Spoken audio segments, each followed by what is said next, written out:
Donc, suite et fin, j'ai eu une petite coupure.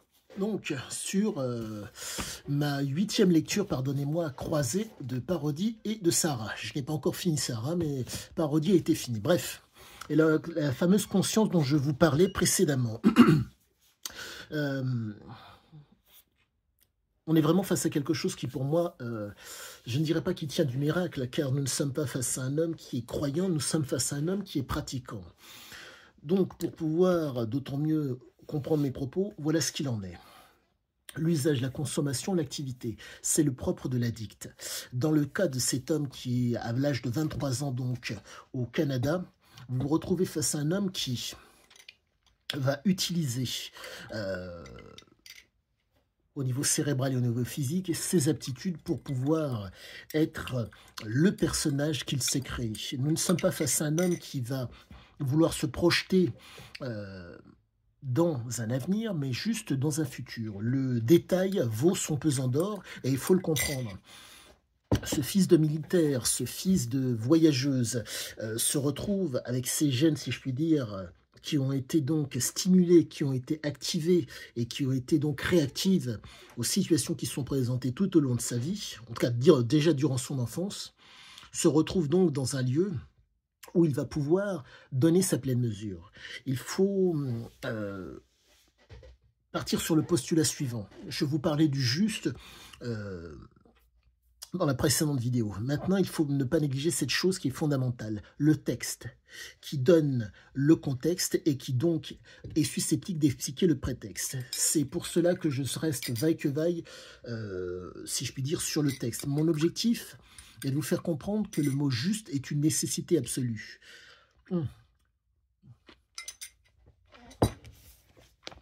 L'étude d'un homme qui a la gentillesse, si je puis dire, de vous dire « Je suis manipulateur, je suis sans gêne, je suis intelligent, je suis de mauvaise foi », nécessite, vaille que vaille, de rester sur le fil, donc d'être juste. Car leur propension à pouvoir à vous emmener dans le faux et à vous faire croire que ce qui vous fait face c'est vrai est conséquente. Mais là, si vous voulez, au niveau de la conscience de l'homme, c'est proprement, je dirais, normal. On est face à un homme qui, de par, pardonnez-moi, de par son enfance marocaine et de par ses parents, a été dans un registre de peur et d'anxiété, le registre marocain. Il n'était pas en mesure, si je puis dire, peut-être de mettre des mots émotés sur les mots MAUX. Donc, il a grandi dans cet environnement. Il y est resté, d'après ce qu'il dit dans Sarah, jusqu'à l'âge de 10 ans. Donc, ce qui veut dire que, étant donné que les Marocains ont pris leur indépendance en 1956, il serait resté, pardonnez-moi, jusqu'en 59. Compte tenu du fait qu'il est né en 49. Donc, ce qui veut dire que, après que les Marocains aient obtenu leur indépendance, vis-à-vis de la France, vous retrouvez avec un type, un père, qui plante le drapeau français à la porte-fenêtre de la maison, qui tire par la fenêtre, et la mère prépare des cocktails Molotov. Le type est toujours au Maroc. Donc, je vous laisse imaginer la peur et l'anxiété qu'il y a dans ce gamin. Mais, la particularité, c'est qu'il a été sensible à ça. Pour faire simple, pour cheminer d'un point à un autre, il vous faut soit une conscience, soit un inconscient. Mais en tout cas, être en mesure de pouvoir cheminer dans une réalité, consciemment ou inconsciemment, avec votre corps. Et là, vous avez un gamin en bas âge qui prend de plein fouet ces choses. Mais bref,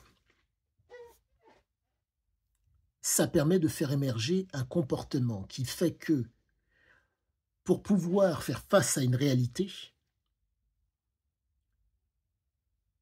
l'inconscient est prédominant par rapport à la conscience. En un mot, la fameuse parodie est préférable à devoir prendre au sérieux ce qui vous fait face pour pouvoir avancer au mieux.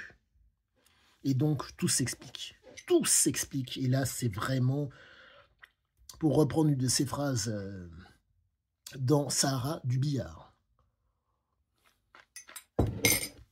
Il ne sait pas. Quoique, il sait, il ne comprend pas forcément, mais ça suffit amplement pour se lancer dans l'aventure, si le grandiose et le succès sont présents. Et là, vous vous retrouvez avec un flot d'informations qui sont extrêmement qualitatives, pour ma part, sur moi-même et sur les gens qui m'environnent.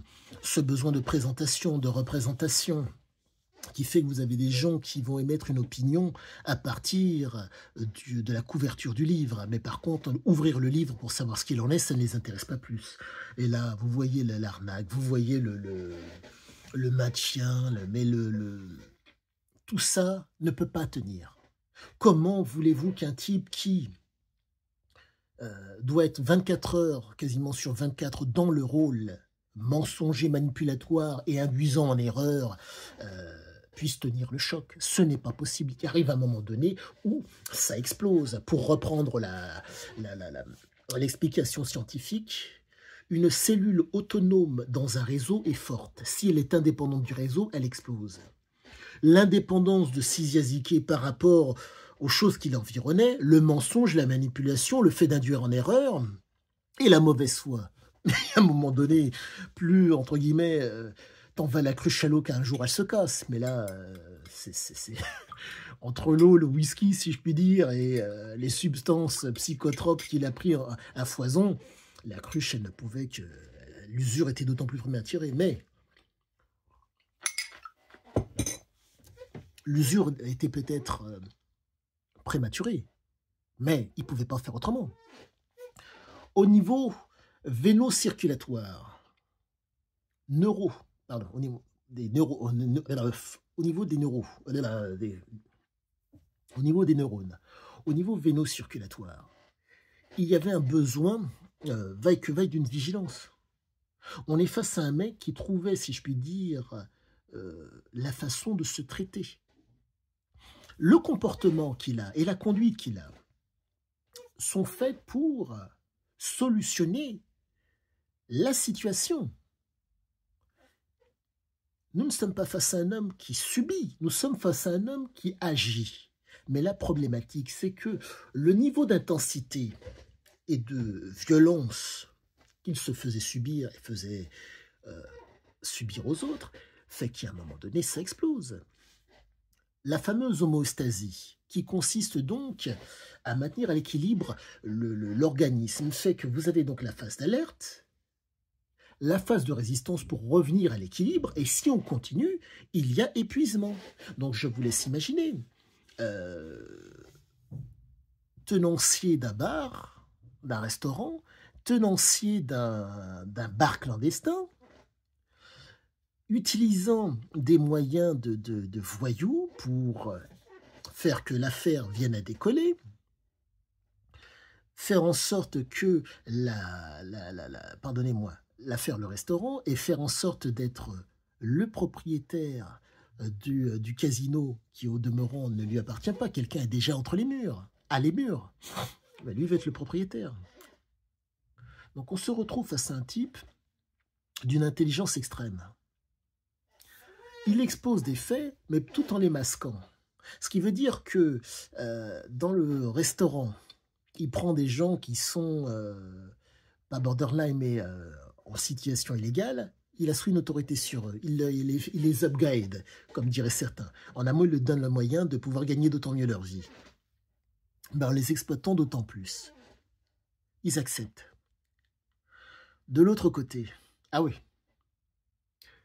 le propriétaire était dans l'incapacité, par son comportement, de faire la différence pour rentabiliser son affaire qui était florissante.